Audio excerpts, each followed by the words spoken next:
And Jnana Yoga means by through philosophical process, by analytical process, what is Brahma and what is not Brahma, making it. That is Jnana Yoga. Just like Vedanta Sutra, the Jnana Yoga. You study Vedanta Sutra, they say, Janmadasya Jataha, they give one hint quotes, that the Supreme Brahma, absolute truth is there, from whom everything is emanated. Now you try to understand what must be there. That is explained in the ЩrīmadBhāgavatam. What is nature of that absolute truth? The absolute truth, in the first verse of ЩrīmadBhāgavatam it is said, Janmadasya jata annayat itaratascha arthesu avijñā sarat. Now, the absolute truth, if he is the supreme cause of all emanation, then what are the symptoms? The Bhagavad says that he must be cognizant. He is not dead. He must be cognizant. And what kind of cognizance? Annayat itaratascha arthesu. Just like I am cognizant, you are also cognizant. But I do not know myself how many hairs are there in my body. I am claiming this is my head. But if I ask anybody, do you know how many hairs you have got in your body? That kind of knowledge is not knowledge. But the Supreme, Bhagavad says that he knows everything, directly and indirectly. I know I am eating, but I do not know how my eating process is helping my circulation of blood, how it is being transformed, how it is working, how it is going through the veins. I do not know anything. But God must be He who knows everything, every corner of His creation, what is going on, He must know. Therefore, the Bhagavad explains that supreme truth from whom everything is emanated, he must be supremely cognizant. Avijñā means cognizant. Then you may question, then if he is so powerful, wise and cognizant, he must have learned it from similar. No. He says that if he learns knowledge from somebody else, then he is not there. Sarah, automatically. He is self-independent. This is a Jnana Yoga. To study what is the nature, by just analyze what should be the nature of the Supreme from whom everything is emanated. That is explained in the ЩrīmadBhāgavatam. Therefore, ЩrīmadBhāgavatam is the supreme Jnana Yoga and Bhakti Yoga combined. Yeah.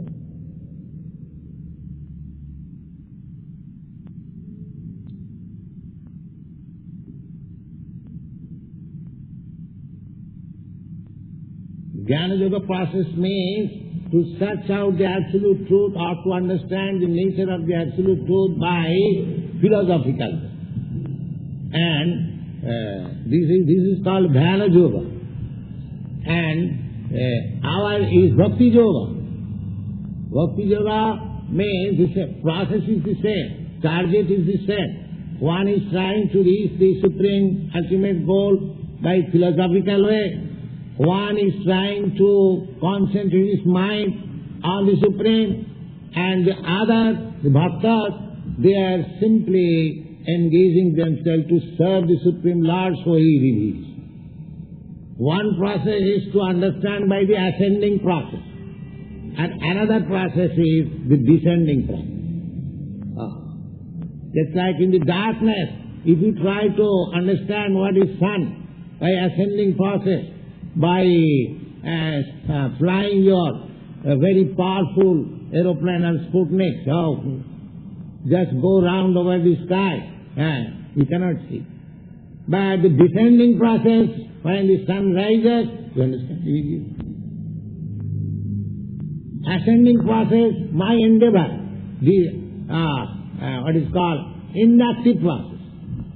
Inductive process. Just like my father says, then man is mortal. I accept it. Now if you want to study whether man is mortal, you study, you see many thousands of men, whether he is immortal or mortal, that will take so much time. But if you take the knowledge from the superior authority that man is mortal, your knowledge is come. So, athapite deva padam bujadaya prasada leshanugrihita evai janati tattvam bhagavan mahimna nachanna ekopi chiran vichinna. Therefore it is said, my dear Lord, a person who has received a little favor from you, he can understand you very quickly. And others who are trying to understand you by the ascending process, they may go on speculating for millions of years, they will never understand. They will never understand. They will come to the point of frustration and confusion. Oh, God is zero, that's all. Finish.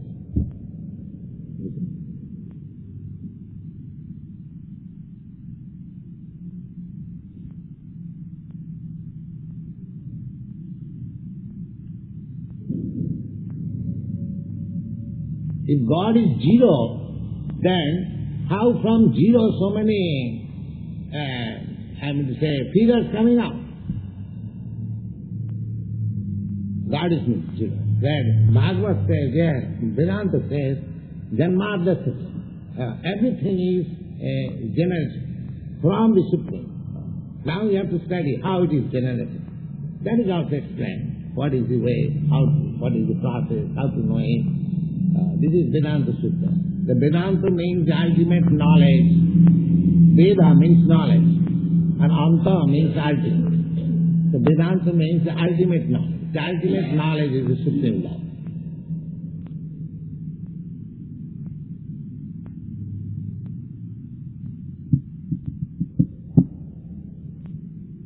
Yes. You said that Krishna has no death, no life, no form that we can comprehend. How then are we to understand the form of Krishna that's given to us in the pictures and the religion? Yes, that I have explained. That you have to simply serve him, then he will reveal. You cannot understand Krishna by your ascending process. You have to serve Krishna and Krishna will reveal to you. That is stated in the Bhagavad Gita, I will find in the 10th chapter. Tesam ivanukampartham aham ajnanajam tamaha nashami atmabhavasta jnanadipena bhasya. Those who are always engaged in my service, just to show them a special favor. Tesam ivanukampartham aham ajnanajam tamaha nashami. I vanquish all kinds of darkness of ignorance by the light of knowledge. So, Krishna is within you. And when you are sincerely searching after Krishna by the devotional process, as it is stated in the Bhagavad Gita, I will find in the 18th chapter, Bhaktyamava vijana. One can understand me simply by this devotional process, Bhaktya. And what is bhakti? Bhakti is this, Savanam Kirtanam Vishnu, simply hearing and chanting about this.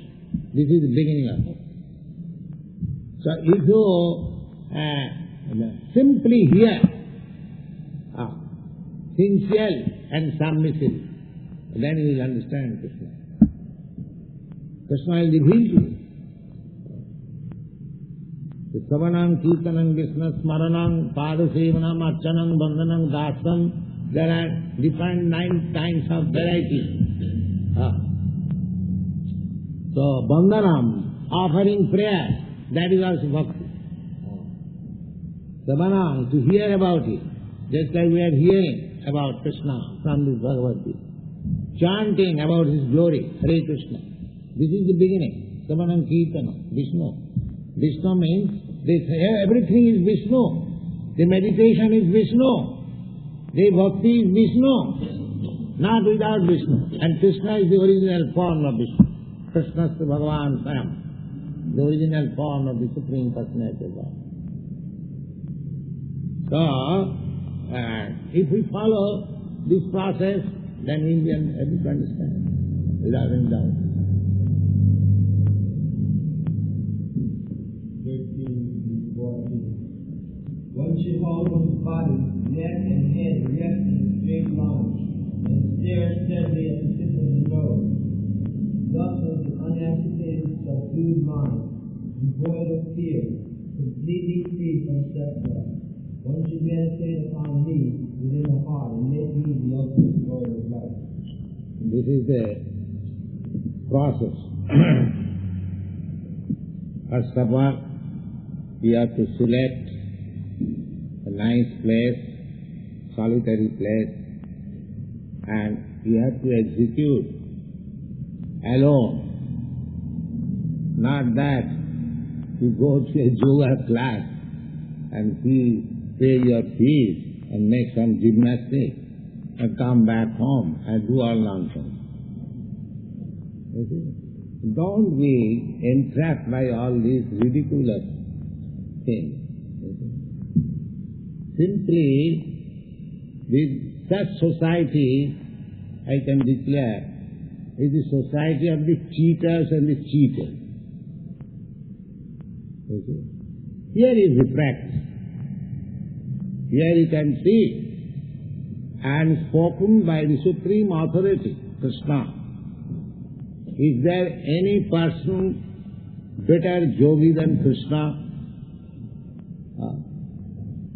Here is the authoritative statement that you have to practice like this. Now, one should hold one's body. First of all, you have to select your place, holy place, alone, and special seat. Then you have to sit straight like this.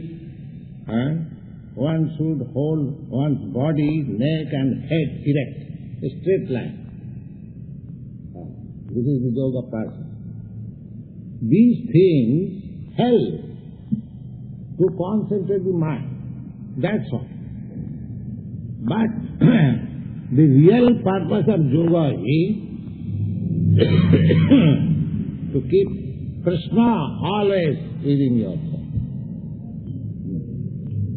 Here it is stated that one should hold one's body, neck and head erect in a straight line and stare steadily at the tip of the nose. Now, here, you have to see. And if you close meditation, you sleep. I have seen so many so-called meditators, they're sleeping. I have seen it. Because as soon as you close your eyes, it is natural that you feel sleepy. Therefore, half closed. You have to see, that is the process. You have to see the tip of your nose, two eyes. Thus, with unagitated mind, this process will help your mind to be fixed up. Unagitated mind, subdued mind, devoid of fear. Yes. Because we have to, generally the yogis, they used to practice in jungle. And if he's thinking of some tiger is coming or not, oh, what is that? Or some snake is coming. Because you have to sit down alone in a jungle. You see? There are so many animals, tigers and deers and snakes. So, therefore it is specially stated, devoid of fear. The skin of deer is specially used in yogasana because it has got some medical effect that snakes do not come. If you sit down on that particular skin, the snakes and reptiles will not come there. That is the purpose. It will not be disturbed. Devoid of fear completely free from sex life. You see, if you indulge in sex life, you cannot fix up your mind in anything. That is the effect of brahmachari life.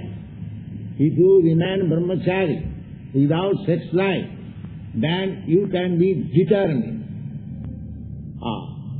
Just like you have seen a practical example of Mahatma Gandhi in India. Now, he started a movement, non-violent, non-cooperation. The movement, the fight was declared against the powerful British Empire. Just see. And he determined that I shall fight with the Britishers non-violent, without any weapon, because India was dependent, there was no weapon. And several times it was attempted by armed revolution.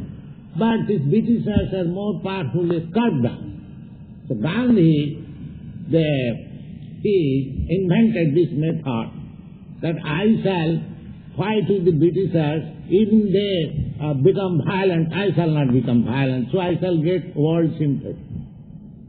And so this was his plan. He was a great statesman. But his determination was so fixed up because he was a brahmachari. At the age of 36 years, he gave up. He had his wife, but he gave up his sex life. He was a family man, he had children, he had his wife, but from the age of 36, young man, a 36-year-old, he gave up sex life with his wife. That made him so determined that I shall drive away these Britishers from the land of India, and he did it. And he actually did it. So, controlling the sex life, to refrain from sex life is so powerful. Even if you don't do anything, if you simply restrain your sex life, you become a very powerful man. People do not know the secret. So, anything you do, if you want to do it with determination, you have to stop sex life. That is the secret. So any process takes Vedic process. Either you take yoga process or bhakti process or jnana process, in no process sex indulgence is allowed. No. Sex indulgence is only allowed family life just to beget very nice children. That's it. Sex life is not for sense enjoyment. Although there is enjoyment by nature, unless there is enjoyment, why one should take responsibility of family life? That is the secret of nature's gift. But we should not take advantage of it. These are the secrets of life. These are the secrets of life. So yoga practice, such a nice thing.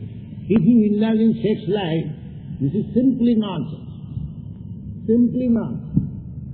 And if anyone says that you go on with your sex life as much as you like, at the same time you become a yogi, simply pay my fees, I'll give you some miracle mantra. These are all nonsense. They are all nonsense. But we want to be cheated. We want to be cheated. We want something sublime, very cheap. That means we want to be cheated. If you want very nice thing, you must pay for it. No, I shall go to a store. I can pay you 10 cents. Give me the best thing. How can you expect by 10 cents? If you want to purchase some value, if you want to purchase gold, then you have to pay for it. Similarly, if you want perfection in yoga practice, then you have to pay for it like this. Don't make it childish affair. That is the instruction of Bhagavad-gītā.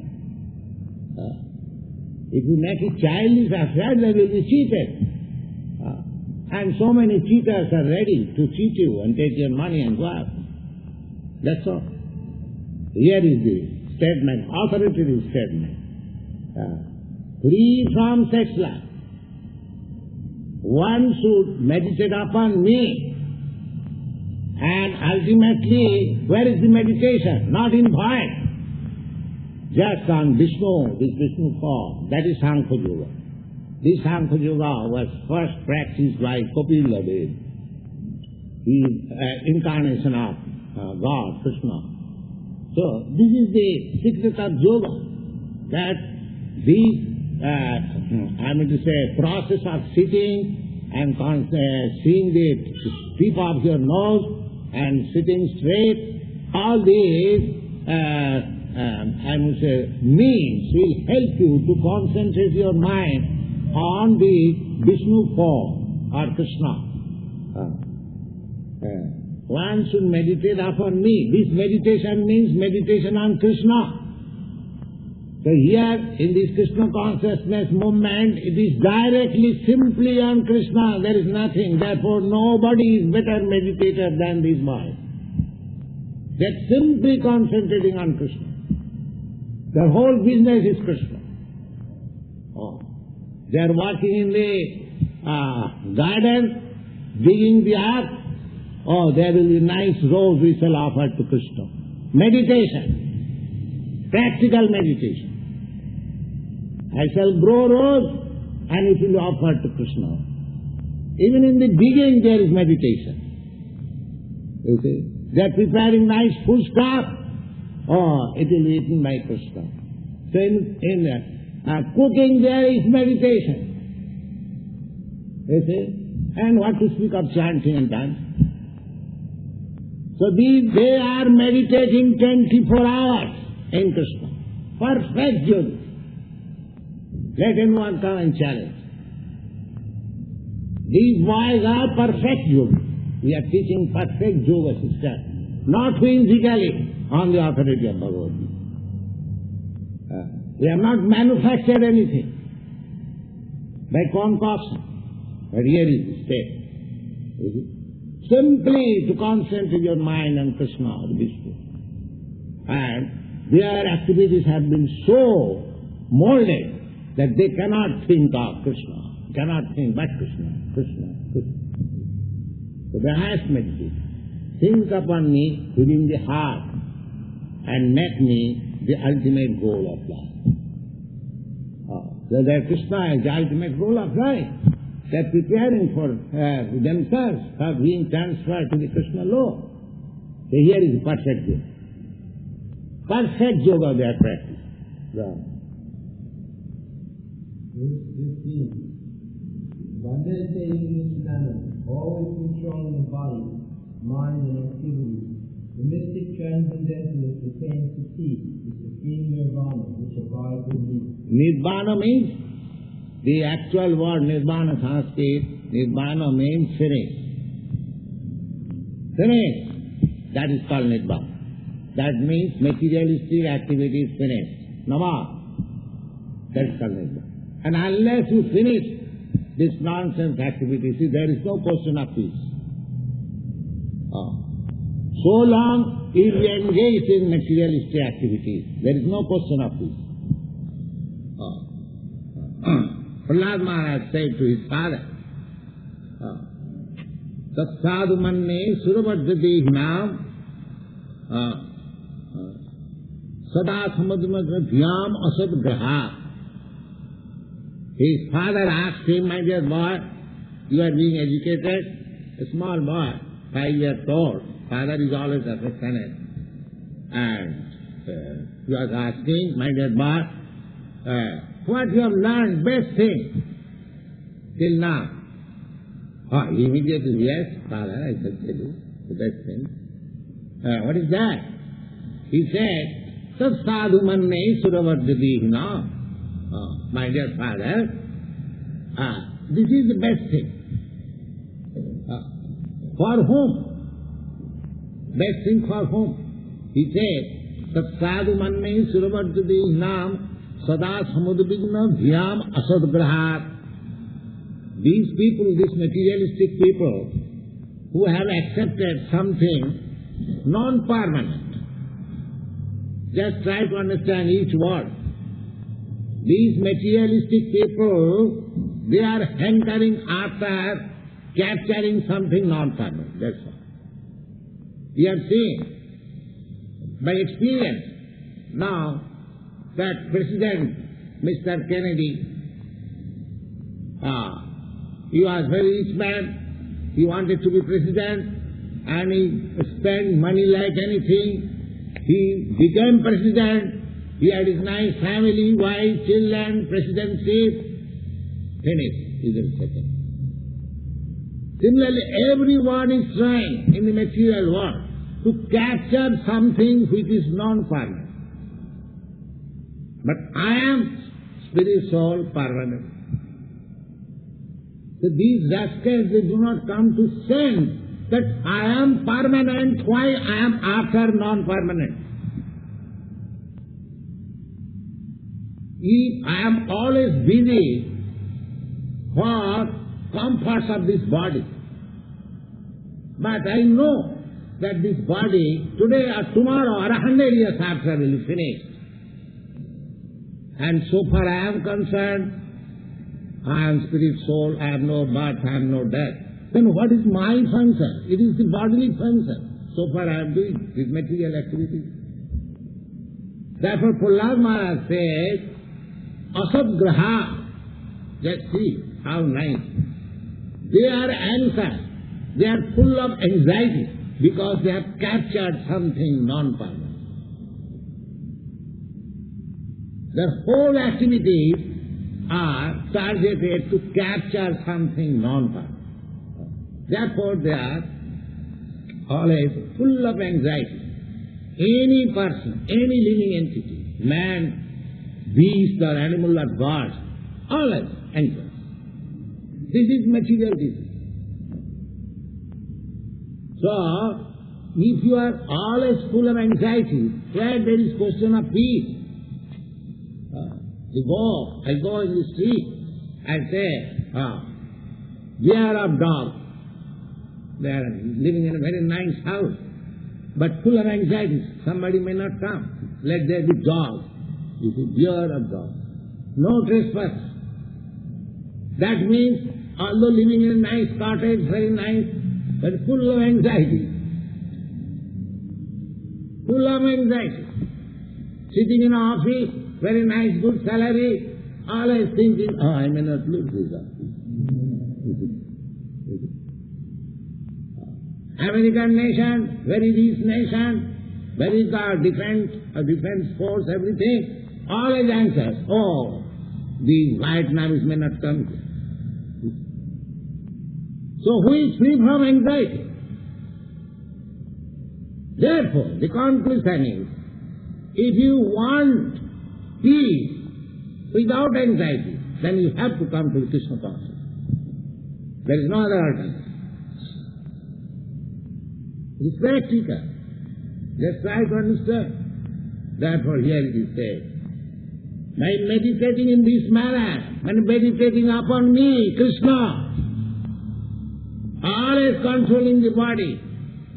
The first control is tongue, and the next control is the genital. Then you control everything. You give your tongue engagement for chanting and eating Krishna. It is control. And as soon as your tongue is controlled, immediately your stomach is controlled, immediately next your genital is controlled. Simple thing. Controlling the body. Mind. Mind being fixed up Krishna, no other engagement. Control. Activities, always doing Krishna's work. Gardening, chanting, cooking, working, everything for Krishna. Activity. The mystic transcendentalists, then immediately they become mystic transcendentalists, attains to peace, the supreme Nibbana which abides in me. It is only in Krishna. You cannot find out things outside Krishna activities, outside Krishna consciousness. That is not possible. Wrong. The ultimate goal in practicing yoga is not clearly expressed. No, clearly expressed. What is the purpose of yoga? They are very much proud of becoming yogi and attending yoga society and this and that, meditation. But here is the yoga practice. Clearly expressed. Yoga practice is not meant for attaining any kind of material facility. It is to enable the cessation of all material existence.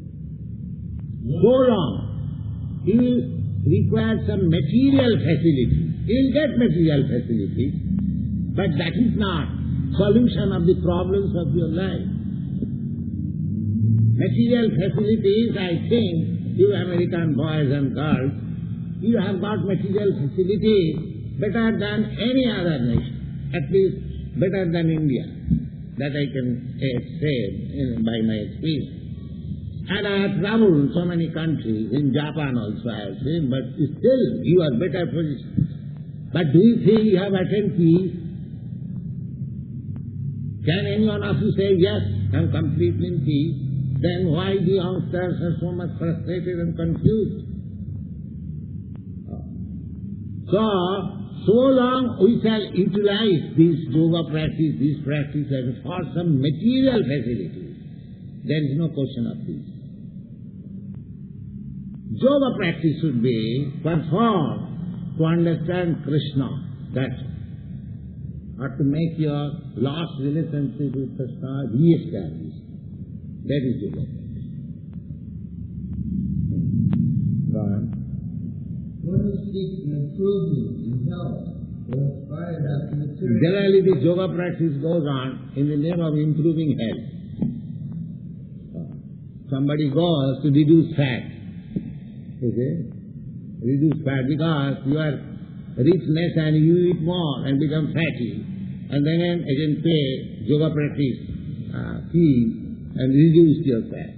Yeah, that is it. I have seen some advertisements. Yeah, that's it. Reduce it. Why you increase your fat? The nonsense they will not understand.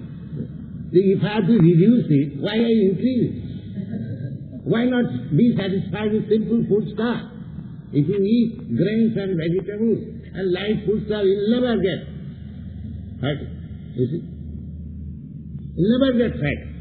Reduce eating as much as possible. Don't eat at night. Practice yoga like this. If you become bhoresasitas, there are two kinds of diseases. The bhoresasitas, they are attacked with diabetes, and those who cannot eat sufficiently, they are tuberculosis. So you cannot eat more or you cannot eat less. You just eat what you require. If you eat more, then you must be diseased. And if you eat less, you must be diseased. That will be explained. Yuktahara viharascha yoga bhavati siddhi. You are not to starve, but don't eat more. Our program, Krishna Prasadam, is that you eat Krishna Prasadam. Eating is required. You have to keep your body fit for any practice. So eating is required. But don't eat more. Don't eat less also. You don't say that you eat less. If you can eat 10 pounds each, but if you cannot eat 10 pounds out of avarice, out of greediness, if you eat 10 pounds, then you will suffer. You see? So, here is what is that? No material facility. Gone. Cessation of material existence does not mean entering into an existence of void, which is only a myth. Yeah. So, cessation of material existence does not mean void. Because I am not void. I am spirit soul. If I was void, how might develop development of this body has taken place. I am not part. I am the seed. Just like you sow a seed on the ground, it grows into large tree or plant. Similarly, the seed is given by the father in the womb of the mother, and it goes like a tree. And this body is there. Where is hardness? Ahanga bija pradapita. In the 14th chapter you see that originally the seed was given by Krishna in the womb of this material nature, and so many living entities are coming up. You cannot argue against it, because actually the generation is the same process as in our practical life. You see, the father gives the seed in the womb of the mother, and the mother nourishes the child to grow up.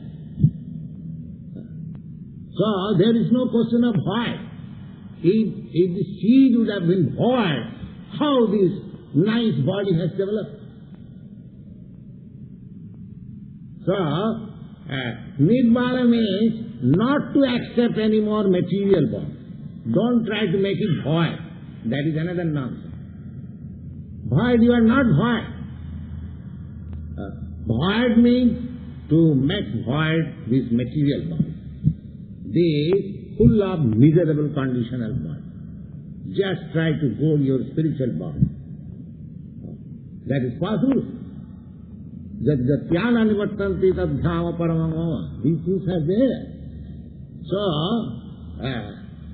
we have to become very intelligent to understand what is the problem of life, how we should use this valuable human form of life. Unfortunately, this education is practically nil all over the world. Perhaps this is the only institution which is presenting the actual problems of life and actual value of life. It's Krishna Consciousness movement. Right.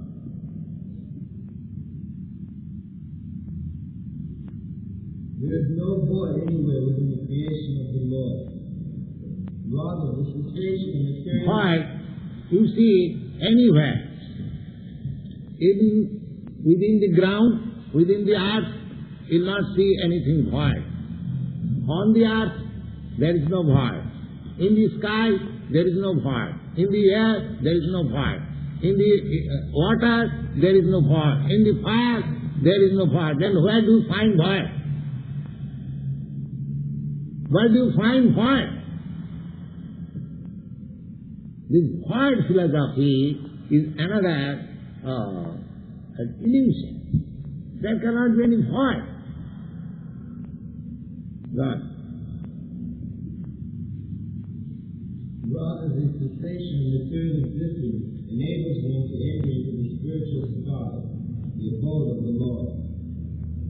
The abode of the Lord is also clearly described in the Bhagavad-gītā as that place where there is no need of sun or moon, nor of electricity. Now, you'll find in the Bhagavad-gītā, we have already, I think in the second chapter there is, anyway, that it is said that na tatra bhāṣate surja na sasanka na pāvaka jadgatyāna nivattanti tadhyāma paramam mama. Now Krishna describes my abode, how it is. Now, that in that sky where my abode is there is no necessity of sunlight, there is no necessity of moonlight, there is no necessity of electricity. Now, you cannot find such abode within this universe. You travel with your Sputnik or any machine, you find out some place where there is no sunlight, there is no moonlight. The sunlight is so extensive all over the universe. Where do you find that place? That means that place is beyond this star. That is also stated. Parasasvāstu bhāva anyā bhaktya sanatana. Beyond this material nature, there is another spiritual nature. So we do not know what is the formation of this material nature and what to know about the spiritual nature. Then you have to hear from Krishna, he lives there. Otherwise you remain nonsense all your life. Here is the information. How can you know which you cannot reach, cannot know, your senses are so imperfect? How can you know? Simply you have to hear. Just like you have to hear about your father from the mother, there is no other way. The father certifies, mother certifies, here is your father, you have to accept. You cannot make any experiment beyond your means.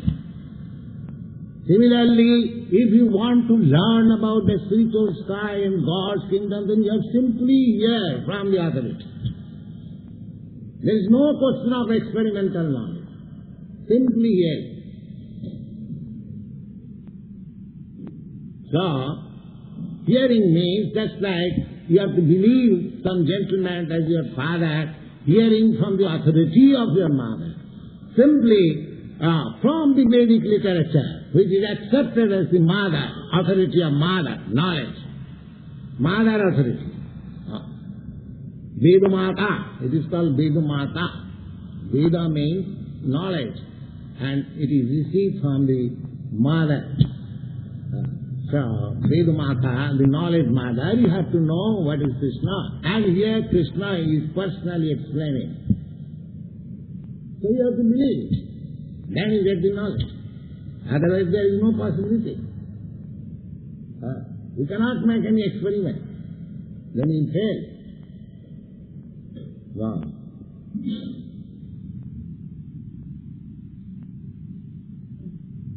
All the planets in the spiritual kingdom are self-illuminated like the sun, material. Because here, this planet, this earthly planet, is not illuminating. Therefore he required the illumination by the sun, by electricity, by moon. But there the planet, Krishna is self-effulgent. His planet is also self. One example is this sun. Sun is the self-illuminating planet. If in the material world there is possibility of this illuminating planet, what to speak of the spiritual world? All the planets they are illuminated. Self-illuminated. Just like jewel. Jewel, a diamond, a piece of diamond, you put it in the darkness, it is self-illuminated. There is no question of illumination to show, here is the diamond. It is self-illuminated. Even in this material world you find. So, that planet, Krishna planet, Kolkata Vrindavan, that is self-illuminated. We are giving that picture in our ЩrīmadBhāgavatam. Self-effulgent. There are many, millions of planets in that spiritual star. Wow.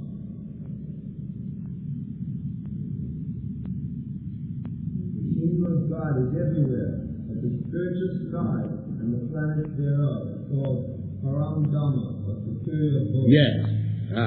This material world is also God's creation. This is also God's kingdom. But because we have forgotten God, we have made God is dead, therefore it has become hell. But if we accept God, it becomes spiritual world automatically. Therefore this temple is spiritual world. It is not material world.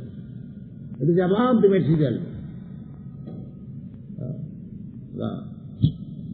A consummate yogi who is perfect in understanding Lord Krishna as is clearly stated herein by the Lord himself can attain real peace and can ultimately reach its supreme abode, the Krishna Loka known as Goloka Vrindavan. In the Brahma Samhita it is clearly stated that the Lord, although he resides always in his abode called Goloka, is the all-pervading Brahman and the localized Paramatma as well. Yes. If you think that if Krishna is in his abode, Goloka Vrindavan, then how you think that in your temple there is Krishna? No. In the Brahma Samhita says, therefore we require to hear from the authorized mother. The Brahma Samhita says Goloka nivasati akhilatma bhuto. Although he is living in his abode, Goloka Vrindavan, he is everywhere. He is everywhere. Just like the same example can be used. That sun is 90 million miles or something like that, away from us, but it is within your room. Otherwise, how you say, oh, sunlight is here? So if sun can penetrate within your room, cannot Krishna penetrate within your heart and room and every corner? It's so useless. He is everywhere. But you have to realize how he is everywhere. Wow. Nobody can meet the spiritual sky or enter into the eternal abode of the Lord without the proper understanding of Krishna and its plenary expansion, Vishnu. Therefore, a person working in Krishna consciousness is the perfect yogi, because his mind is always absorbed in Krishna's activity. In the Vedas also we learn, one can overcome the path of birth and death only by understanding the Supreme Personality of Godhead. In other words, the perfection of the yoga system is the attainment of freedom from material existence, and not some magical jugglery or gymnastic feat to be fooled innocent people. Thank you. That's all.